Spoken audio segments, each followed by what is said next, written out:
नमस्कार साथियों। आज के इस वीडियो में हम राजस्थान के भूगोल को एक नए सिरे से शुरू करेंगे, ताकि जो अभी भर्तियां चल रही है 4th ग्रेड की हो चाहे रीट मुख्य परीक्षा हो, उन सब के लिए जहां से प्रश्न बन सकते हैं उन सभी चीज़ों को पढ़ेंगे। सबसे पहले हम राजस्थान के भूगोल के अंदर इसके नामकरण पढ़ेंगे। ऋग्वेद में राजस्थान का नाम ब्रह्मवर्त मिलता है। हमारे जो वेद है, वेदों की संख्या 4 है। पहला वेद है ऋग्वेद, दूसरा यजुर्वेद, तीसरा सामवेद और चौथा है अथर्ववेद। तो जो ऋग्वेद है उस ऋग्वेद में राजस्थान का नाम मिलता है ब्रह्मवर्त। उसके बाद में जो रामायण लिखी गई थी वाल्मीकि के द्वारा, उसमें राजस्थान के लिए मरुकांतार शब्द का प्रयोग किया है, यानी मरुस्थल का जो प्रदेश है उसके नाम पर वाल्मीकि ने मरुकांतार शब्द का प्रयोग किया। और फिर एक व्यक्ति है मोहनोत नैन्सी, उनके द्वारा एक पुस्तक लिखी गई थी मोहनोत नैन्सी ख्यात, और दूसरी पुस्तक है राजरूपक। इस पुस्तक में राजस्थान शब्द के बारे में वर्णन मिलता है। तो अभी तक हमने ये चीज़ पढ़ ली है कि ऋग्वेद में कौन सा वर्णन मिलता है, मोहनोत नैन्सी के द्वारा कौन सा नाम का प्रयोग किया। अब उसके बाद में जो अंग्रेज व्यक्ति है, उन व्यक्तियों में एक प्रमुख व्यक्ति है जिनका नाम है जॉर्ज थॉमस। जॉर्ज थॉमस ने 1800 ईस्वी में, वेरी इंपॉर्टेंट है, 1800 ईस्वी में राजस्थान के लिए राजपूताना शब्द का प्रयोग किया। वेरी इंपॉर्टेंट है, आपको याद रखना है कि जॉर्ज थॉमस ने राजपूताना शब्द का प्रयोग किया। इनकी पुस्तक है military memoirs of George Thomas. ये इनके मित्र विलियम फ्रैंकलिन द्वारा लिखी गई इनके ऊपर 1805 ईस्वी में। उसके बाद में एक अंग्रेज अधिकारी आते हैं जिनका नाम है कर्नल जेम्स टोड, जिनको घोड़े वाले बाबा कहते हैं, क्योंकि ये राजस्थान के विभिन्न भागों में इतिहास को जानने के लिए घोड़े पर बैठकर सवारी करते थे और इतिहास को जानते थे। कर्नल जेम्स टोड द्वारा राजस्थान के लिए 1829 ईस्वी में एक शब्द का प्रयोग किया था। वो शब्द है रजवाड़ा, राजस्थान और राजस्थान शब्द का प्रयोग किया था। कर्नल जेम्स टोड मूलतः आयरलैंड के निवासी थे और राजस्थान के इतिहास में महत्वपूर्ण योगदान है। फिर उसके बाद में राजस्थान के इतिहास की जानकारी यानी नामकरण की जानकारी हमें एक शिलालेख से मिलती है। उस शिलालेख का नाम है बसंतगढ़ शिलालेख। ये सिरोही में स्थित है और 625 ईस्वी का है।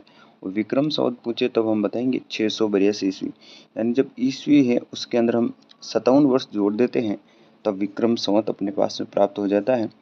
इस जो बसंतगढ़ शिलालेख है इसकी भाषा है संस्कृत और जो इसकी लिपि है वो है कुटिल।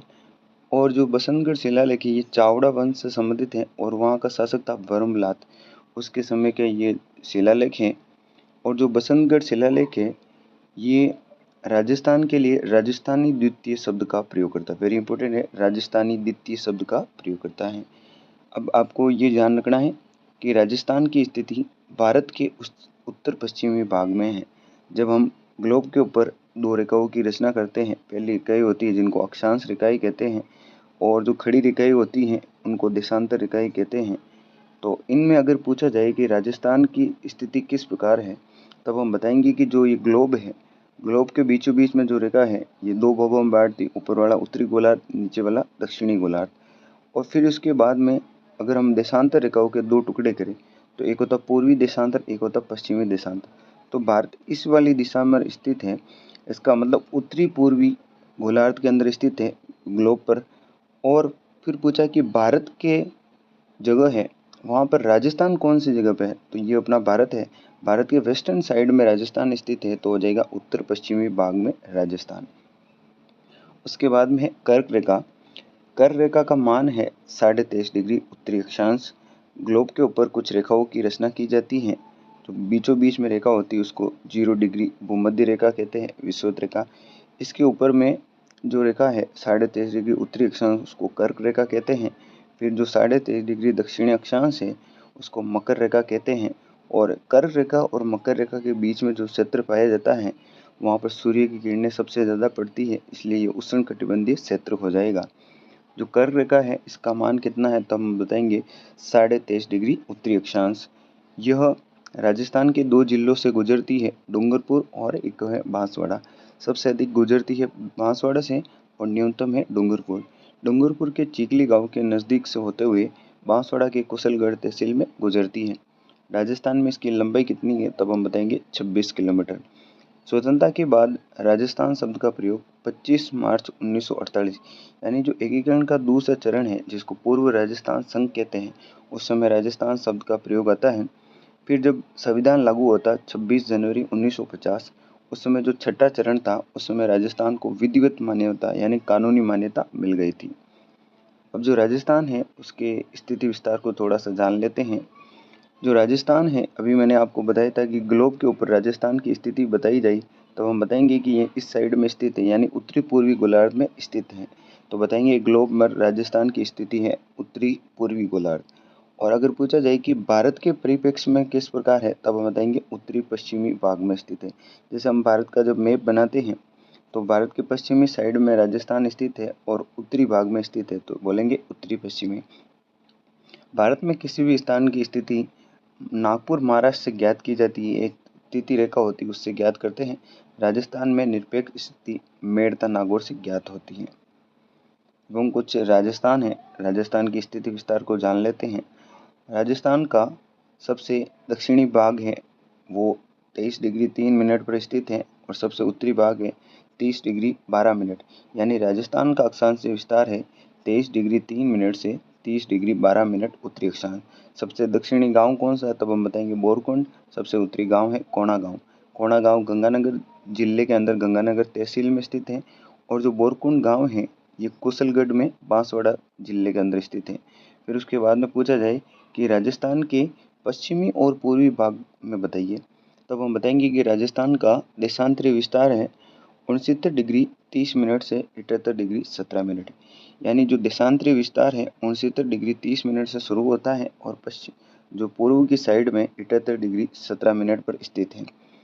अब राजस्थान का सबसे पश्चिमी भाग कौन सा, तब हम बताएंगे कटरा गांव है जो जैसलमेर जिले के अंदर स्थित है। और सबसे पूर्वी गांव है सिलाना गांव जो राजखेड़ा तहसील धौलपुर के अंदर स्थित है। और आपको ये भी ध्यान होना चाहिए कि अक्षांशों के द्वारा हम जलवायु की स्थिति ज्ञात करते हैं, जबकि देशांतर के द्वारा हम समय की स्थिति ज्ञात करते हैं। राजस्थान में सबसे पहले सूर्योदय धौलपुर में होता है और सबसे लास्ट में होता है जैसलमेर में। आगे है प्रश्न यहाँ से भी पूछा जा सकता है कि जो अक्षांश और जो दोनों दूरियां हैं उनके बीच में अंतर कितना है, यानी उत्तर से दक्षिण और पूर्व से पश्चिम का पूछे तब हम बताएंगे कि 43 किलोमीटर का अंतर है। और राजस्थान का अक्षांशीय विस्तार है 23 डिग्री 3 मिनट से 30 डिग्री 12 मिनट उत्तरी अक्षांश। और अक्षांशीय विस्तार में अंतर कितना है, तब बताएंगे 60 डिग्री 9 मिनट का अंतर। देशांतरी विस्तार कितना है 69 डिग्री 30 मिनट पूर्वी देशांतर से 78 डिग्री 17 मिनट पूर्वी देशांतर। अब ये अंतर कितना है देशांतरों में, तो अब बताएंगे 8 डिग्री 47 मिनट पूर्वी देशांतर का अंतर है। अब आपको पता होना चाहिए कि एक देशांतर को पार करने में हमें 4 मिनट का समय लगता है। जब इसको 8 डिग्री 47 मिनट से गुणा करते हैं तो लगभग ये कम से कम अपने 30 मिनट तक का अंतर आ जाता है राजस्थान में। अब देखिए आगे है राजस्थान में सूर्य की किरणों की स्थिति। तो सूर्य की सर्वाधिक सीधी किरणें कहाँ पर पड़ती है, तब बताएंगे बांसवाड़ा में। और बांसवाड़ा में भी कौन सी डेट, तो 21 जून। 21 जून को सूर्य कर्क रेखा पर सीधा चमकता है। और सबसे ज़्यादा तिरछी किरणें कहाँ पर पड़ेगी, जो सबसे दूर होगा यानी गंगानगर पर। और इस पर सबसे कब तिरछी पड़ती है, तब बताएंगे 22 दिसंबर को। राजस्थान का सबसे गर्म दिन, बड़ा दिन और सबसे छोटी रात कौन सी है, तब बताएंगे 21 जून। 21 जून को जब कर्क रेखा पर सूर्य सीधा चमकता है, इसका मतलब दिन बड़ा हो जाएगा और रात कैसी हो जाएगी, छोटी। और राजस्थान का सबसे ठंडा दिन और सबसे छोटा दिन कौन सा, तब हम बताएंगे 22 दिसंबर। 22 दिसंबर को सूर्य मकर रेखा पर सीधा चमकता है। अब देखिए राजस्थान के अंदर 2 दिवस ऐसे हैं, यानी विश्व की भूगोल में भी हम पढ़ते हैं। 21 मार्च और 23 सितंबर 2 ऐसी डेट हैं जहाँ पर रात और दिन की अवधि बराबर होती है, यानी 12 घंटे का दिन होता है और 12 घंटे की रात होती है। राजस्थान में सर्वप्रथम सूर्योदय कहाँ पर होता है, तो बताएंगे धौलपुर में। और सबसे पहले सूर्यास्त भी कहाँ पर होता है, तो बताएंगे धौलपुर। धौलपुर का गांव पूछे तो बताएंगे सिलाना गांव। और सबसे लास्ट में सूर्योदय और लास्ट में सूर्यास्त कहाँ होता है, तो बताएंगे कटरा गांव, सम तहसील जैसलमेर के अंतर्गत। अब देखिए सूर्य को अभी हमने पढ़ा था कि जो सूर्य की किरण है और एक देशांतर है उसको पार करने में कितना समय लगता है, तो हम बताएंगे 4 मिनट का समय लगता है। और अभी हमने देखा था जो पूर्व और पश्चिम का देशांतर का अंतर है वो लगभग जब निकालते हैं तो अपने पास में आंसर आता है कि पूर्व से पश्चिम में सूर्य की किरणें हैं उसमें अंतर कितना आएगा, 35 मिनट और 8 सेकंड के लगभग समय अपने को प्राप्त होगा। यानी सूर्य की किरण पूर्व से पश्चिम आएगी तब तक इसको इतने समय का अंतर हो जाएगा। जो राजस्थान की स्थलीय सीमा है उसको जान लेते हैं, क्योंकि राजस्थान की कोई भी जलीय सीमा नहीं है, राजस्थान किसी भी जलीय क्षेत्र से जुड़ा हुआ नहीं है। राजस्थान की कुल जो स्थलीय सीमा है वो 5,920 है। उसमें से पूछा जाए कि अंतर्राष्ट्रीय सीमा कितनी है, तब बताएंगे 1,070 किलोमीटर। अंतर्राष्ट्रीय सीमा क्या होती है, जब किसी राज्य या देश की सीमा किसी अन्य देश के साथ में लगती है उसे अंतर्राष्ट्रीय सीमा कहते हैं। और राजस्थान की अंतर्राष्ट्रीय सीमा किस देश के साथ में लगती है, पाकिस्तान के साथ में, और उसका नाम क्या है, तब हम बताएंगे रेड क्लिफ रेखा। तो रेड क्लिफ रेखा की लंबाई कितनी है, तब हम बताएंगे 1,070 किलोमीटर। अब जो अंतर्राज्यीय सीमा है ये कितनी है, तो बताएंगे 4,850। जब इन दोनों को जोड़ देंगे तो कुल स्थलीय सीमा हो जाएगी 5,920। अब देखिए, अभी हमने देखा था पाकिस्तान के साथ जो सीमा लगती है उसको रेड क्लिफ रेखा कहते हैं। रेड क्लिफ रेखा की टोटल लंबाई भारत की दृष्टि से पूछा जाए तब हम बताएंगे 3,310 किलोमीटर के लगभग होती है। और राजस्थान की दृष्टि से हम पढ़ रहे हैं तब अपने को पता हो जाना चाहिए 1,070 किलोमीटर है। और राजस्थान की अंतर्राज्यीय सीमा कितनी है, 4,850। और टोटल पूछे तब हम बताएंगे 5,920 किलोमीटर स्थलीय सीमा है। अब देखिए, जो राजस्थान है, राजस्थान के संदर्भ में पढ़ लेते हैं। जो रेड क्लिफ रेखा है भारत के संदर्भ में पहले देख लेते हैं। भारत में रेड क्लिफ रेखा है उसकी लंबाई कितनी है, तो बताएंगे 3,310 किलोमीटर। उसमें से राजस्थान के अंदर है 1,070 किलोमीटर, फिर पंजाब में 514 किलोमीटर, गुजरात के अंदर 510 किलोमीटर, और जम्मू कश्मीर और जो लद्दाख केंद्र शासित प्रदेश है वहाँ पर अगर टोटल पूछा जाए तो 1,216 किलोमीटर के लगभग है। और इसका निर्धारण अगस्त 1947 में किया गया। अब राजस्थान की दृष्टि से इसको पढ़ लेते हैं। राजस्थान में इसकी लंबाई है 1,070 किलोमीटर, जो हिंदुमल कोट से बाकासर गांव है सागड बाड़मेर तक स्थित है। और राजस्थान में इसकी लंबाई है, 4 जिले हैं जो अंतर्राष्ट्रीय सीमा पर स्थित हैं। और नवीनतम जो अभी वर्तमान में जिले बनाए गए हैं उसके अंतर्गत राजस्थान में जिले कितने हैं, 41 जिले। उस 41 जिलों के अंतर्गत एक जिला है जिसका नाम है फलोदी, और फलोदी भी अभी अंतर्राष्ट्रीय सीमा में शामिल हो गया है। तो अब नए नए जिले के हिसाब से पूछा जाए, वैसे अभी तक में कोई पूछा नहीं गया है, लेकिन पूछा जाए तब हम बताएंगे कि अंतर्राष्ट्रीय सीमा पर कितने जिले हैं, तो बताएंगे 5 जिले हैं। और जो फलोदी है उसकी स्पष्ट सीमा अभी को अपने को पता नहीं है, तो अभी हम पुराने के हिसाब से याद करेंगे। तो पुराने में सबसे ज़्यादा सीमा लगती है जैसलमेर, जैसलमेर के बाद में बाड़मेर, बाड़मेर के बाद में गंगानगर, फिर बीकानेर। अब इसको याद कैसे रखेंगे, इसकी एक ट्रिक है, जेबा नगर बीका। जैसलमेर 464, बाड़मेर 228, गंगानगर 210 और बीकानेर 168 किलोमीटर। देखिए, राजस्थान की सीमा जो पाकिस्तान के साथ लगती है, तो पाकिस्तान के 2 राज्य हैं उसका नाम है पंजाब और सिंध, ये राजस्थान के साथ सीमा बनाते हैं।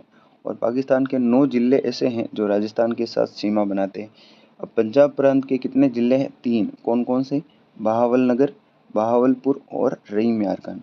और सिंध प्रांत के जिले हैं घोटकी, शुक्कुर, सुंगर, खैरपुर, उमरकोट और थारपाकर। ये कुल जिले हैं टोटल 9। और राज्य पूछे तो हम बताएंगे 2 राज्य है। अब जो राजस्थान की अंतर्राज्यीय सीमा है उसको जान लेते हैं। राजस्थान की अंतर्राज्यीय सीमा 4,850 है जो अन्य राज्यों के साथ में लगती है। राजस्थान की सीमा 5 राज्यों के साथ लगती है। और कुल जिले कितने हैं, तो बताएंगे 23 जिले पुराने के हिसाब से देख रहे हैं।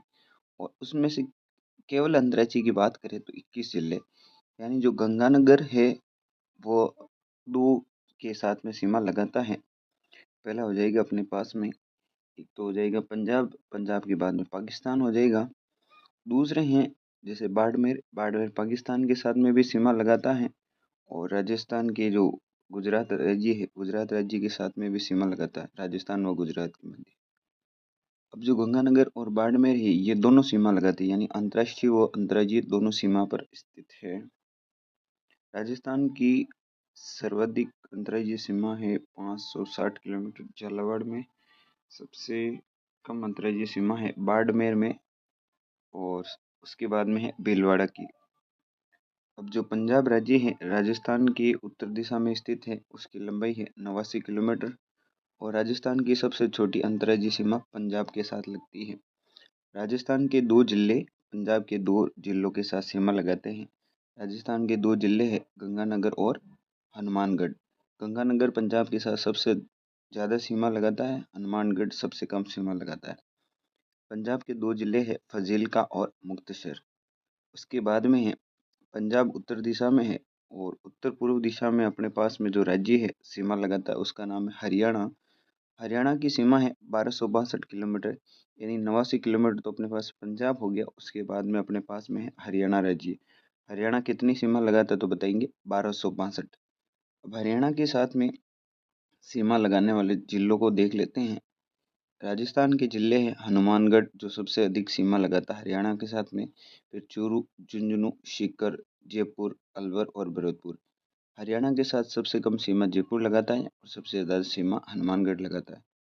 हरियाणा के जो जिले हैं सिरसा, हिसार, फतेहाबाद, महेंद्रगढ़, भिवानी, रेवाड़ी, मेवात, ये जिले हैं जो राजस्थान के साथ सीमा लगाते हैं।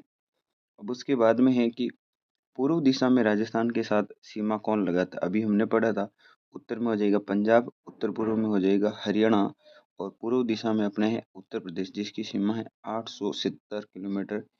और ये यमुना की सहायक नदी पार्वती नदी है जो राजस्थान और उत्तर प्रदेश है उसके बीच में अंतर्राज्यीय सीमा बनाती है।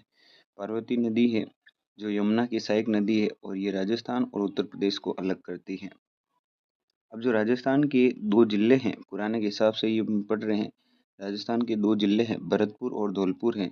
ये उत्तर प्रदेश के साथ सीमा लगाते हैं। उत्तर प्रदेश के दो जिले हैं आगरा और मथुरा जो राजस्थान के साथ सीमा लगाते हैं।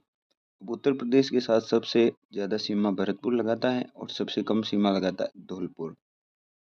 अब जो मध्य प्रदेश राज्य है ये राजस्थान के साथ दक्षिण पूर्व में सीमा बनाता है। 1600 किलोमीटर की सीमा है और राजस्थान की सबसे लंबी अंतर्राज्यीय सीमा भी कौन सी है मध्य प्रदेश की। और सबसे छोटी पूछी जाए तो कौन सी बताएंगे, हम बताएंगे पंजाब की। राजस्थान के 10 जिले हैं जो मध्य प्रदेश के साथ सीमा लगाते हैं और मध्य प्रदेश के भी 10 जिले हैं जो राजस्थान के साथ सीमा लगाते हैं। धौलपुर, करौली, सवाई माधोपुर, कोटा, झालावाड़, चित्तौड़गढ़, भीलवाड़ा, बारां, प्रतापगढ़ और बांसवाड़ा। मध्य प्रदेश के जिले हैं मुरैना, शिवपुरी, श्योपुर, झाबुआ, गुना, राजगढ़, मालवा, मंदसौर, रतलाम और नीमच। यानी राजस्थान के 10 जिले एमपी के 10 जिलों के साथ सीमा बनाते हैं। अब जो कोटा और चित्तौड़गढ़ है ये मध्य प्रदेश को दो तरफ से सीमा बनाते हैं। मध्य प्रदेश का नीमच जिला तीन ओर से राजस्थान से घिरा हुआ, वेरी इंपॉर्टेंट है कि जो नीमच जिला है तीनों ओर से राजस्थान से घिरा हुआ है। राजस्थान और मध्य प्रदेश के मध्य सीमा बनाने वाली नदी कौन सी है तो बताएंगे चंबल नदी और पार्वती नदी। चंबल नदी है 241 किलोमीटर की सीमा लगाती है। ये भारत की सबसे लंबी अंतर्राज्यीय सीमा बनाने वाली नदी है चंबल नदी। और ये चंबल नदी उत्खाद भूमि के लिए प्रसिद्ध है जिसमें बीहड़ प्रमुख हैं। पार्वती नदी है जो चंबल की सहायक नदी है, ये 100 किलोमीटर की सीमा बनाती है राजस्थान और मध्य प्रदेश के मध्य। अब विद्यार्थी देखिए दक्षिण की ओर अपने पास में जो सीमा बनाने वाले राज्य है उसका है गुजरात। उत्तर में हमने पढ़ा था पंजाब और उत्तर पूर्व में हमने पढ़ा था हरियाणा। पूर्व में है उत्तर प्रदेश, उत्तर प्रदेश के बाद में दक्षिण पूर्व में मध्य प्रदेश, मध्य प्रदेश के बाद दक्षिण में है अपने पास में गुजरात। यानी 5 राज्य है अपने साथ सीमा लगाते हैं और गुजरात की सीमा है 1022 किलोमीटर। बांसवाड़ा, डूंगरपुर, उदयपुर, सिरोही, जालौर और बाड़मेर। गुजरात के जिले कौन कौन से हैं? बनास, कच्छ, साबरकांठा, दाहोद, अरावली, महिसागर। अब राजस्थान के दो दो राज्यों के साथ सीमा बनाने वाले जिले हैं। पहला हनुमानगढ़ है जो पंजाब और हरियाणा के साथ सीमा बनाता है। भरतपुर है जो हरियाणा उत्तर प्रदेश के साथ सीमा बनाता है। धौलपुर यूपी व एमपी उत्तर प्रदेश मध्य प्रदेश के मध्य सीमा बनाता है। बांसवाड़ा है जो मध्य प्रदेश और गुजरात के साथ सीमा बनाते हैं। यानी टोटल 4 जिले हैं जो दो दो राज्यों के साथ सीमा बनाते हैं। अब राजस्थान के कुछ स्थलबद्ध जिलों को देख लेते हैं, यानी वो न अंतर्राज्यीय सीमा बनाते हैं और न अंतर्राष्ट्रीय सीमा। तो जोधपुर, नागौर, पाली, अजमेर, राजसमंद, बूंदी, टोंक और दौसा। अब पाली के साथ अन्य जिलों की सीमा है वो सबसे ज़्यादा लगती है। 8 जिलों की सीमा है। कौन कौन सी है तब हम बताएंगे। जोधपुर, नागौर, अजमेर, राजसमंद, उदयपुर, सिरोही, जालौर और बाड़मेर। और ये सर्वाधिक जिलों से सीमा बनाने वाला जिला है। अब देखिए, अभी जो राज्य सरकार है उनके द्वारा पहले 33 जिले थे, फिर उनको बढ़ाकर 52 करा था। 52 करने के बाद में 2 जिले कम हो गए तो 50 हो गए। और वर्तमान में जिलों की संख्या पूछी जाए तो कितने हैं? 41 जिले। जब राजस्थान का एकीकरण पूर्ण हुआ था, यानी 1 नवंबर 1956, उस समय 26वां जिला था अजमेर, 27वां था धौलपुर बना 1982 में, 28वां बना था दौसा, दौसा के बाद में 12 और राजसमंद, यानी 3 जिले एक ही डेट को बने थे, दौसा, 12 और राजसमंद। फिर हनुमानगढ़ है, करौली है और सबसे लास्ट में 33वां जिला था प्रतापगढ़। अभी जिलों की संख्या है 41 और संभाग की संख्या है 7। अब राजस्थान की जो संभागीय व्यवस्था है, इसकी शुरुआत कब की गई थी? 1949 में। और उस समय संभाग कितने थे? 5। 1962 में जो मोहनलाल सुखाड़िया है, इनके द्वारा संभागीय व्यवस्था को बंद कर दिया था। 1987 में हरिदेव जोशी के द्वारा इसे पुनः चालू किया था। यानी इसको ऐसे याद रखेंगे, 49 में शुरू थी, 62 में सूख जाएगी ये, यानी मोहनलाल सुखाड़िया के द्वारा समाप्त कर देंगे, और 87 में हरी हो जाएगी, यानी वापस शुरू कर देंगे। अब जो नवीनतम संभाग है भरतपुर, 2005 में बना था। और छठा संभाग है अजमेर, जो 1 नवंबर 1956 को बना था। और 7वां संभाग है नवीनतम भरतपुर। अब राजस्थान के जो जिले हैं क्षेत्रफल की दृष्टि से देख लेते हैं। क्षेत्रफल की दृष्टि से जिले हैं, उसमें सबसे बड़ा जिला है जैसलमेर। जैसलमेर के बाद बीकानेर, बाड़मेर, जोधपुर और नागौर। इसको याद रखेंगे, JBBJN। जैसलमेर, बीकानेर, बाड़मेर, जोधपुर, नागौर। जैसलमेर का क्षेत्रफल है 38,401 वर्ग किलोमीटर है। जबकि राजस्थान का सबसे छोटा जिला है धौलपुर, इसका क्षेत्रफल है 3,033 वर्ग किलोमीटर। फिर उसके बाद में दौसा, दौसा के बाद में डूंगरपुर, राजसमंद, प्रतापगढ़ और सवाई माधोपुर। दूसरा सबसे छोटा जिला है दौसा, दूसरा सबसे बड़ा जिला है बीकानेर।